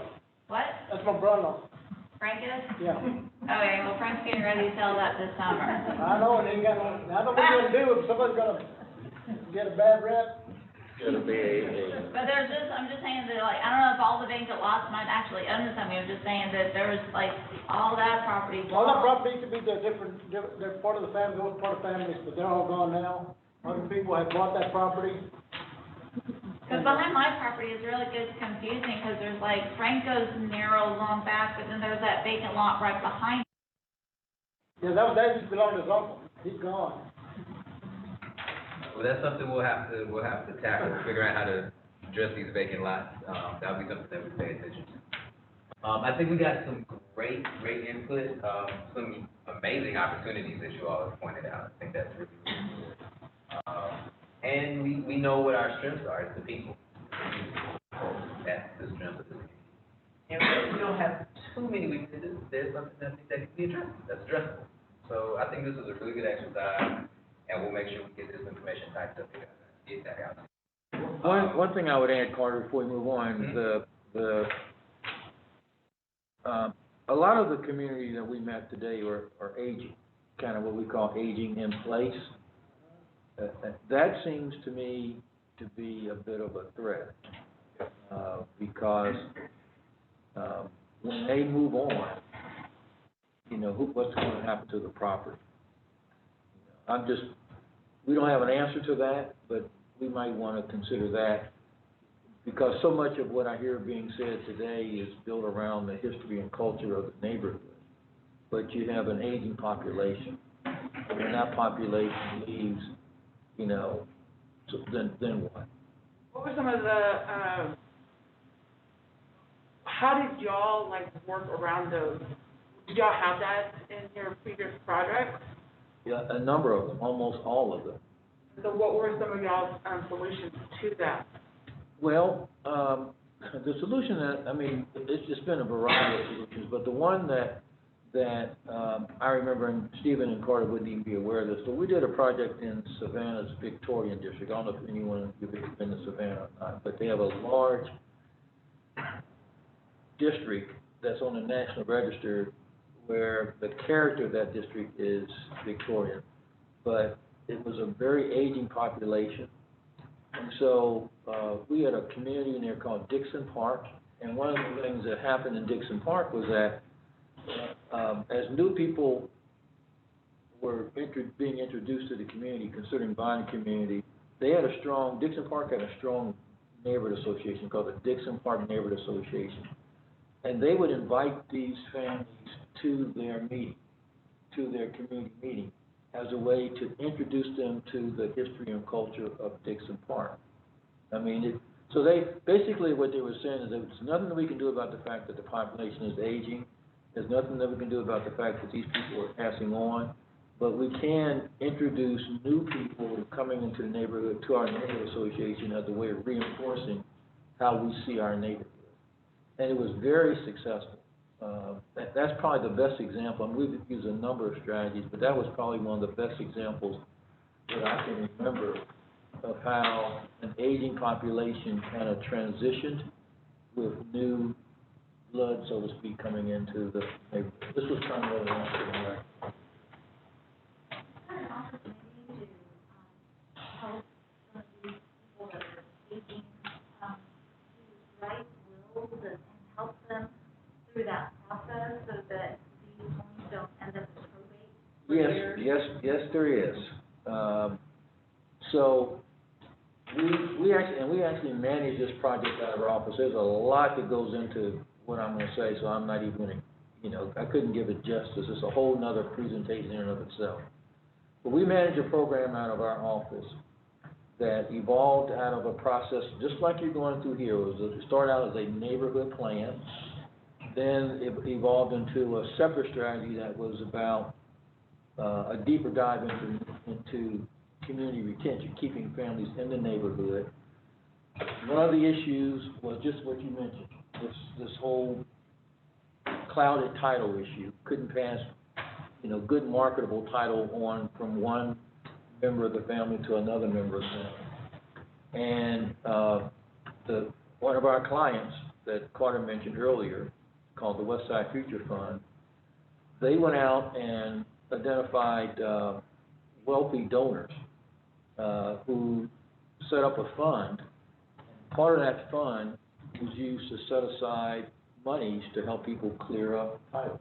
That was the express purpose. So then we were asked to identify, in one community, we're using a law firm, another community, we're using a title firm, but at this fund's expense, they clean the title up for the lower income household to make sure that they have good title to the property. Whether it's creating a will, creating a trust, you know, getting siblings from all over the country to agree that they have beneficial interest in the property, whatever those different terms are. But it's a huge issue because it's the way that a lot of the indigenous neighborhoods end up losing property. I mean, my family lost property that way, just exactly that way. So, yes, that's very doable. So that's an opportunity, an educational opportunity for, I guess, to write a will, to let people know. But I'm hearing, you guys throw out, is it okay to do, you know, housing on these empty lots? And is that the long-range plan? Is that what we're doing? It doesn't have to be, but we're trying to, that's what we're trying to get from you. Well, I get that, you know, there's an aging population there, and I get that the next generation is coming up because that's just the law of, you know, humanity. But is this, I guess, the affordable houses on these lots, is that a way that we're going to mitigate the gentrification or? Well, it could be a way that you can address long-term housing affordability, depending upon the type of homes that you build on the lot. You have a single-family neighborhood, and that's what Carter was saying earlier. So, you know, you probably don't want to introduce any kind of higher density type development like an apartment or anything of that nature. So, if you want to reinforce the character of the neighborhood through the type of housing that you build, there seem to be some vacant lots there. You know, whether the lots are up for sale or not, or bought at a reasonable price, or, you know, I'm not sure what that would be. But there's a way you could address that, like, I'm just going to use we're not supposed to start talking about strategy in meeting one, but like a land trust. So what a land trust is that there's a organization set up that's called a land trust. And they buy this land, develop the land, but when they sell the property, the house, they only sell the improvement. The land stays in the land trust, and it makes the house a lot less expensive. And it has restrictions, so when that house is sold to the next property owner, the land trust continues on the land, and that savings, which is generally 25% of the housing cost, is passed on to the new property owner. That's just an example, not necessarily a strategy that we're going to introduce. But if you have land and the land is, you know, a land trust is created and the property goes into land, that's one way to take that vacant land and make it affordable for a long period of time.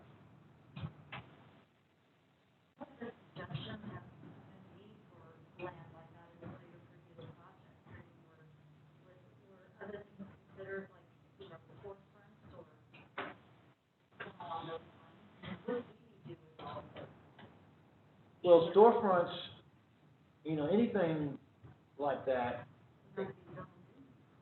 yes, but that's part of the process. I mean, part of the process is to talk about, you know, once you decide what you want to do, is to talk about what kind of land use and zoning needs to be in place to support what you want to do. And then it becomes kind of a policy question as to whether or not, you know, how that fits into the overall comp plan for the city and things of that nature. But introducing a storefront takes on another kind of characteristic. Not to say that it shouldn't be done, but it's a bit of marketing. I mean, it's a market question, because if you introduce any kind of retail or commercial use to an area, you have to have some sense that there's a market that would support that, or else you're going to have a failed business down the line.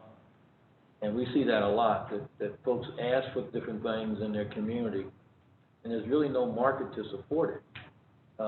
And as a result of that, you know, these mixed-use developments or something like that gets introduced into a neighborhood, and then they go out of business because no one thought to think through whether or not there's a market to support this store. I mean, these neighborhood stores work well when people didn't have the ability to get in their car and go somewhere. When everybody had to walk to the store, they worked well. My wife's grandmother sent 3 kids to college with a neighborhood store. But that neighborhood store is out of business now because people have their own mobility and they'll go to Costco's rather than walk to the neighborhood store. But I'm not to say that it shouldn't be done, but when you look at, we're gonna do a kind of a market scan, is that right, Steve, or Carter? Is that gonna be commercial or just residential? Okay, so we'll look at market opportunities for your neighborhood, both residential and commercial. That's part of our work.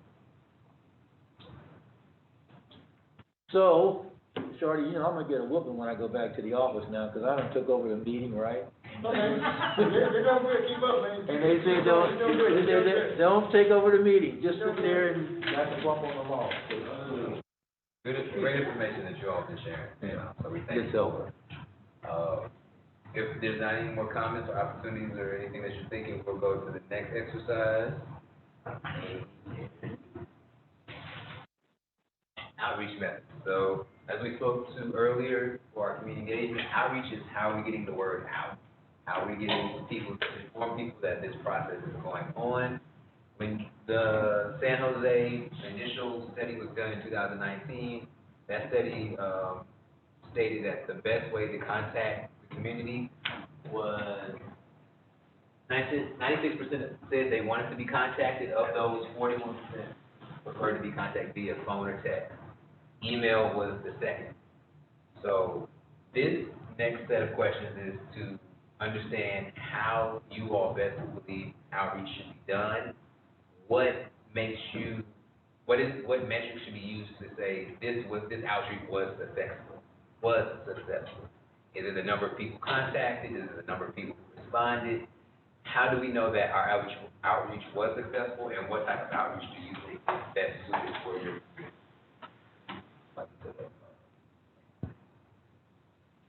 What are your goals for success for outreach? I hope y'all. You can go back to community.com and do 6179-1967.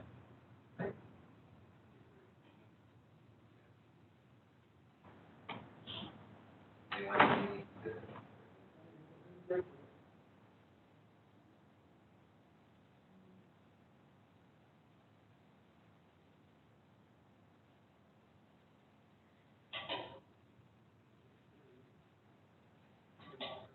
Can you unlock?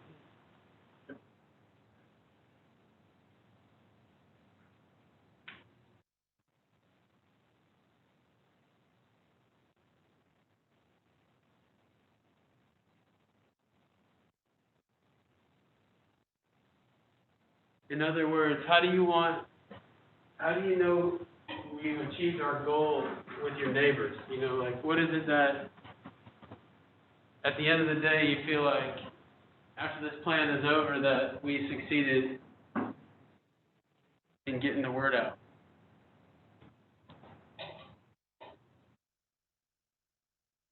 Is it, I got to talk to 10 of my neighbors, or I got my whole block involved, or at least one neighbor came to one meeting? You know, what is it that you think, how will you measure success? I'll give you a little context. When we went to the council in August, and the council said, we want you to do a plan for San Jose, we said, okay, but we got to go first talk to San Jose, because we don't know what they want.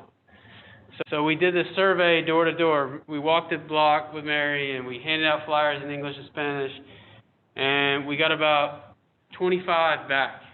Well, there's 100 addresses in San Jose, and 90 of them have houses on it. So 25 and 90 isn't too bad. Mr. Wild's got a lot more experience than I do, but in Georgetown projects I've been a part of, that's pretty high, actually.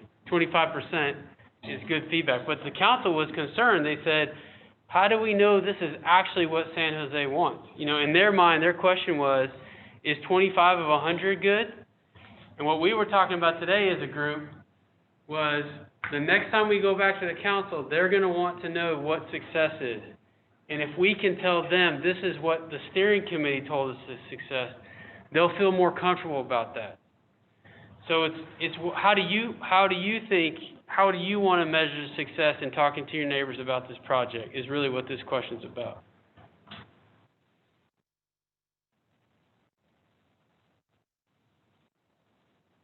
To make sure all neighbors I speak to know about the planning process and feel what you can. That person knows that it's outreach done, because things they talk to.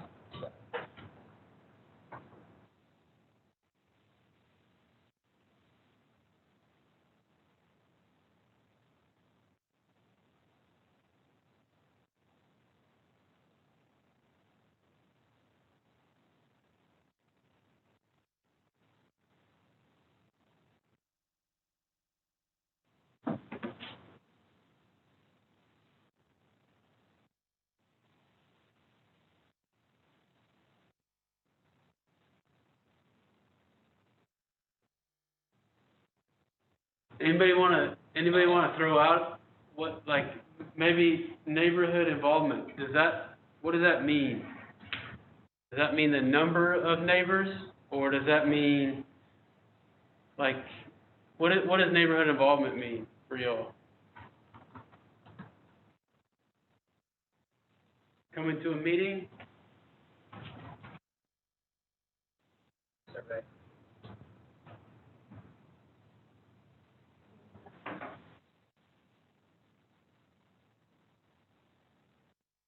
I don't want anybody to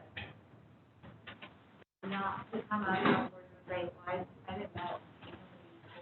I don't want anybody to have that experience. Our neighborhood. Now, whether you choose to participate or not is up to you. You can't stand back and say nobody's listening. Is that up here? That's very good.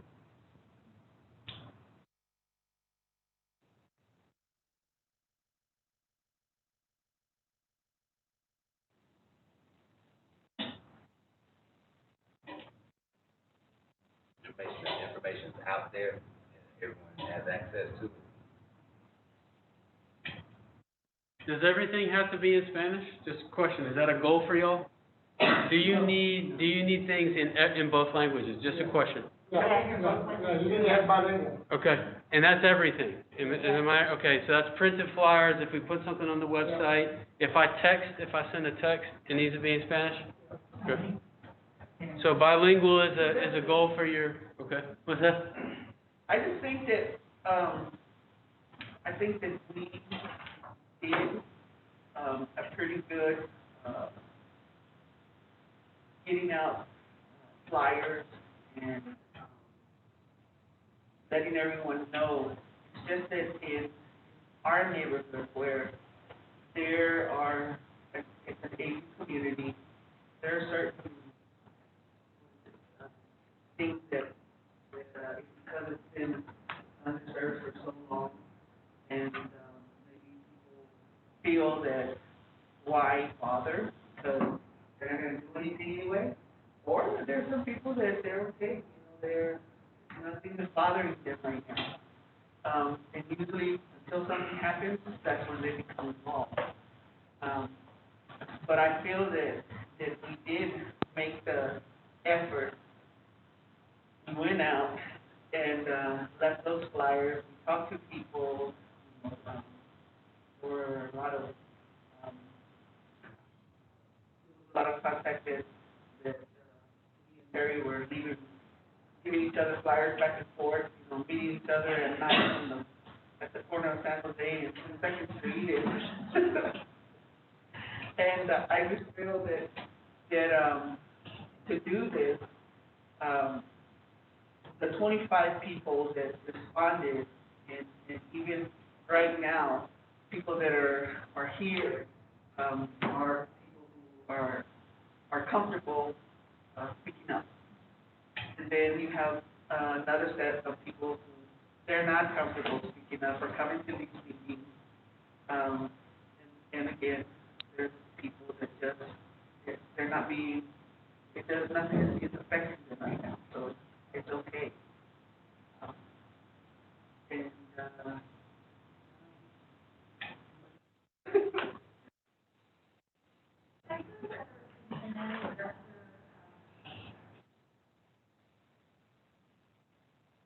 Ever assigned, like people on your steering committee, certain parts of the neighborhood where they are constantly in contact with those people, as opposed to just saying, we're all gonna walk out there and go door to door?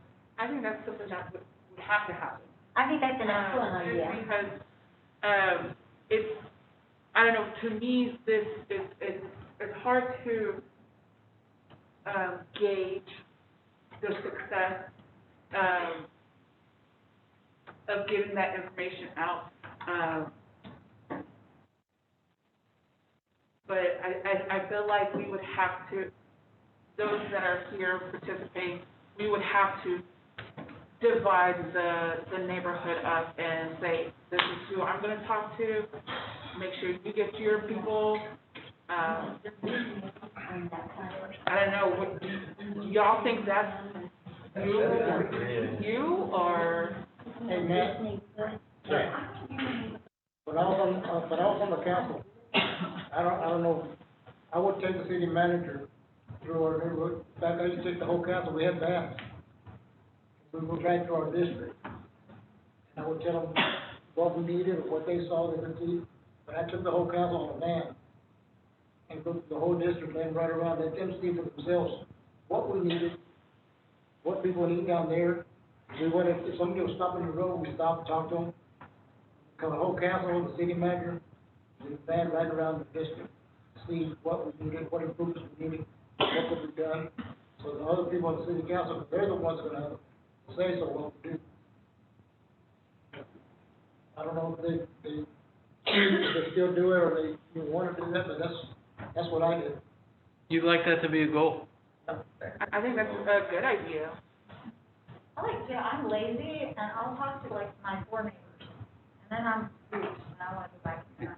So it's like, the perimeter around me, 5 or 6 houses, I can commit to that. So when you're sometimes saying campus, I'm like, yeah. No, I mean, I think both of them are great ideas. I can't remember what it used to be called. It used to be called something like, it was a phone thing, and you could call one person, and then they had a certain number of people to call, and then those people to call had a certain number. Phone tree. Phone tree, yes. I mean, I think I could see it something like that, like breaking up the neighborhood by the steering committee and everyone having a set of people to contact, and like throughout this entire process, you continuously contact them again and again and again and again. At the same time, a goal should definitely be for outreach, is making sure that we talk or impact or have interaction with every councilman, making sure that they're kind of part of it. I think those are both good goals to have as far as outreach, touching every neighborhood, every house in the neighborhood, and touching every council or city. So I think those are both great. Steven's taking some notes here too for the ideas that are coming out that aren't just on the screen, so. Any more ideas on that? I definitely heard some things that I know Steven's got, which is dual language for sure, bilingual, council awareness. Shorty threw out some ideas about a tour, and then we talked about a phone tree, and maybe steering committee members being responsible for their neighbors. Is there anything else we missed? Anything else, y'all?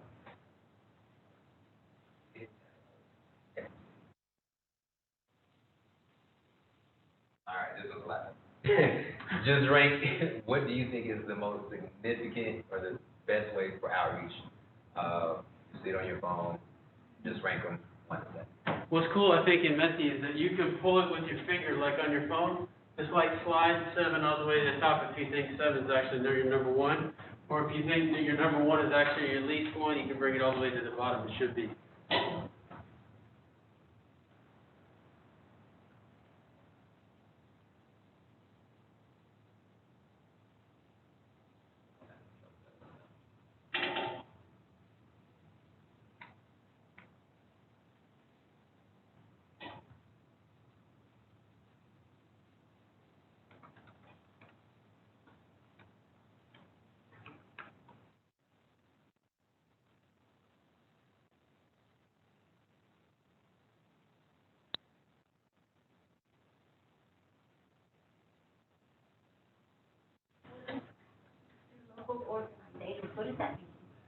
what would be an example of that? The Boys and Girls Club, or your school, The or church. church, Oh, okay. getting the word out.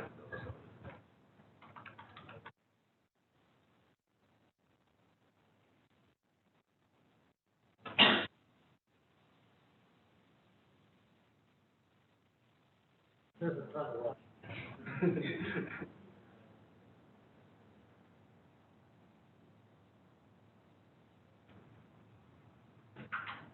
I just want to give you all a compliment about mastering this Mentimeter. We had a different crowd who you would expect to be much better at this, that we had to get out the paper and pencil because they were not as good as y'all were at that.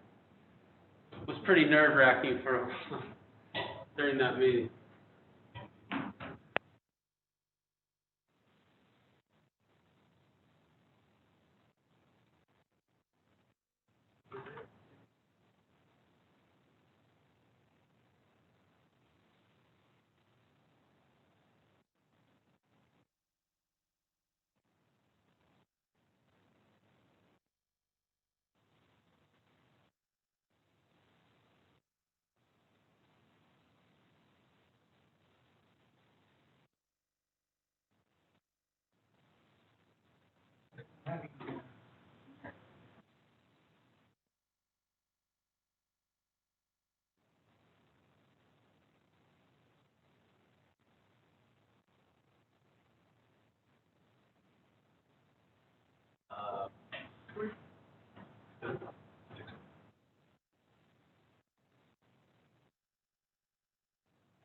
Everyone? We're gonna try to move the next couple just a little bit faster. We had you all wait extra time. I apologize, but you all have been great, giving great information, but I don't think no is good just now. Sounds like. So everyone's gotten their ratings in. We can get the next one.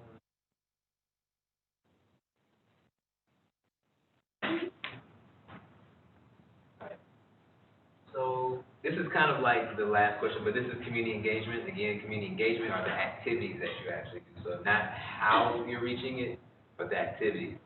I'm trying to think, is there a way that we can?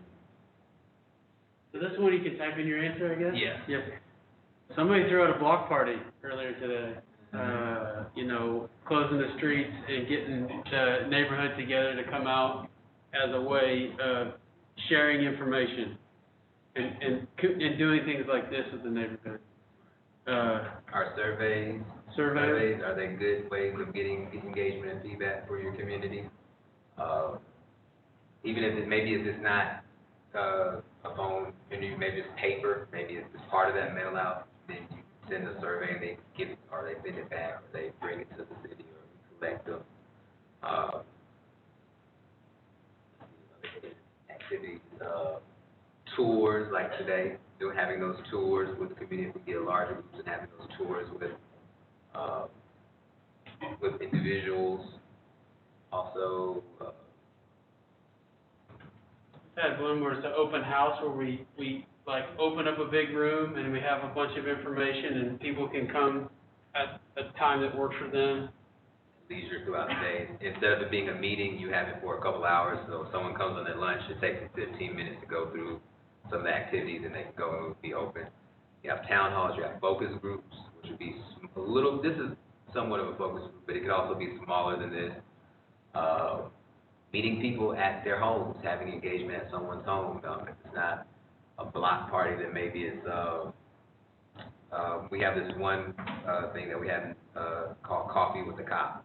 Like they come to your home and you have a small intimate conversation. Civic dinners are somewhat the same thing too.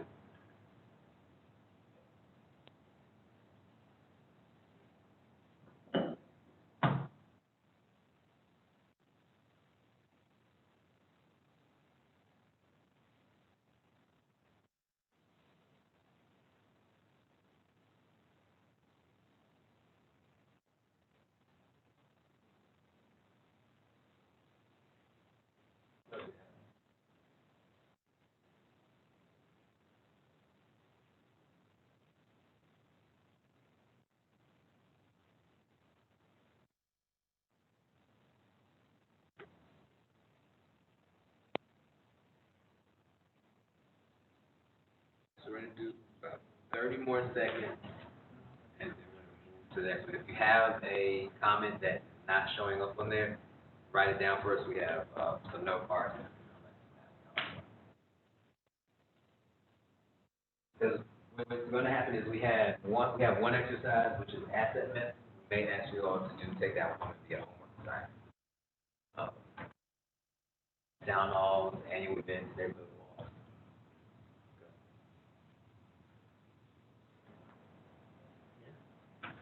Party park. Next one. Thank you for the work. Community engagement ranking. So just like we spoke about some different events, what do you think are the best ones out of this list to interact with the community, with your neighbors?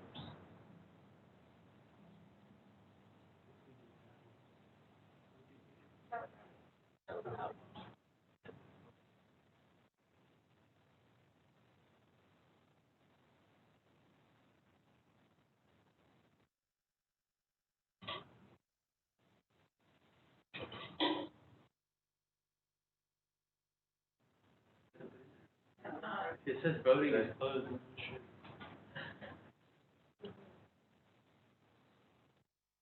Do the old show? Yeah, the old show of hands? Matt, how about we just raise answers, or just toss this one out to keep it speaking? It's open? Okay. Well, I mean, and we have some handouts, so maybe we can give the handout as a homework assignment. You can just answer the last few questions and we can get them all. If you want to go ahead and answer it while we pass these out, you can, but.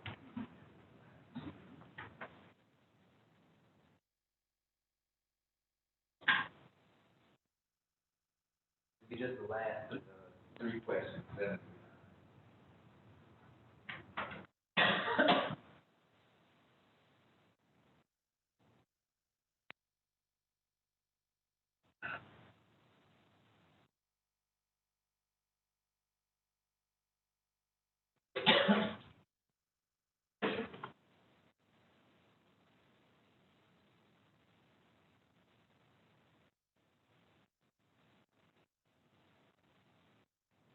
And so we'll skip the last 2 questions, and then we'll give you instructions for the asset map, which is the largest map that you picked up when you came in.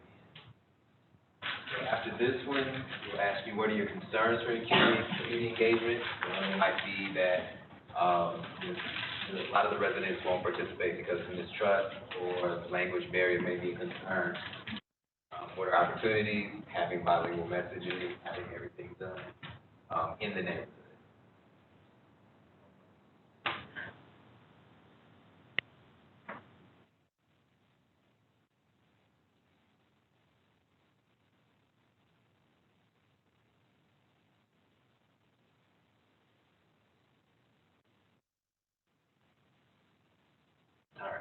Last one, asset maps. This is helping us to identify important places in the community, either assets or concerns. So you have 2 sets of dots.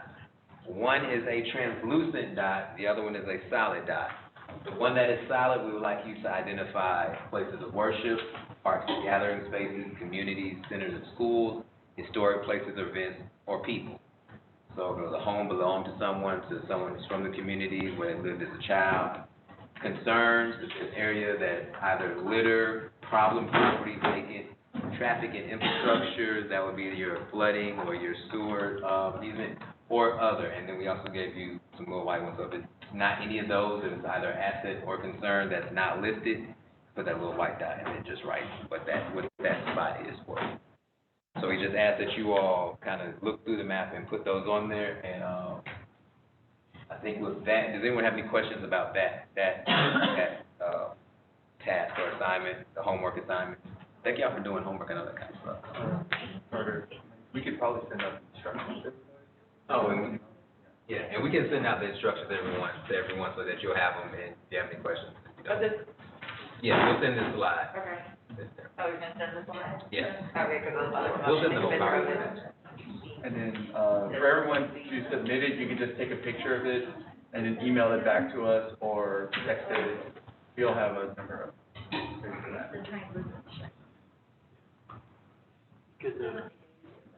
can take a picture and text it to.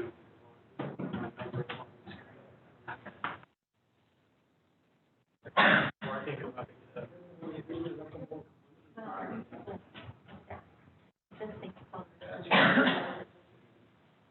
The other one is the orange. If you signed in at the front, we have your email address, and we can send you out instructions and send Matt's cell phone number, that you can text it to him as well. Yeah, you should all have my cell phone number. If you don't, I'm happy to give it out to you. I was just chatting with the guys. They were asking if we could touch base and get it from you next week. If you want to snap a picture and send it to me, that would be great. If you want me to come by and pick it up at your house, I'll do that too. But if you need my cell phone number, I can give it to you all, and you can text it to me, or I can come by and get it. My cell phone number is 512-779-3531. And I'll be happy to come by, and either Cesar and I will reach out to you starting next week and come by and get it, or you can text it to me. And just to close out, next step, we will be conducting stakeholder meetings while we're here with individuals that you all have identified with, and this client has identified with us. We'll be diving into our collecting of demographic data from the neighborhood, and then planning our next steering committee will be in June. With that, questions, we had a lot of great questions, but we want to thank you for your time. If there are any questions, you pose them. If not, we will go ahead and, you have any words you want to finish out with? Well, I think we've been here for a long time. So, that wasn't, we didn't really expect to keep you here this late. I'm glad you came out. As we go forward, we'll try to be a little more efficient in our time with you. But the information and the feedback that you gave us is very helpful. And, this asset mapping, the maps, if you have any questions on that, please feel free to either call us directly or contact Susan or Nat, and they can kind of help you with it. We need your feedback on all aspects of this project.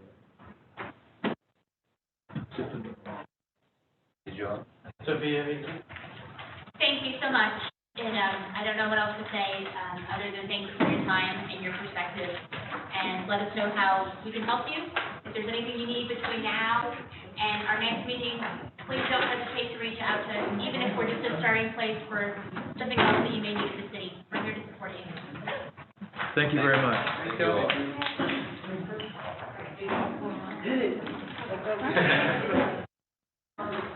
you. I think I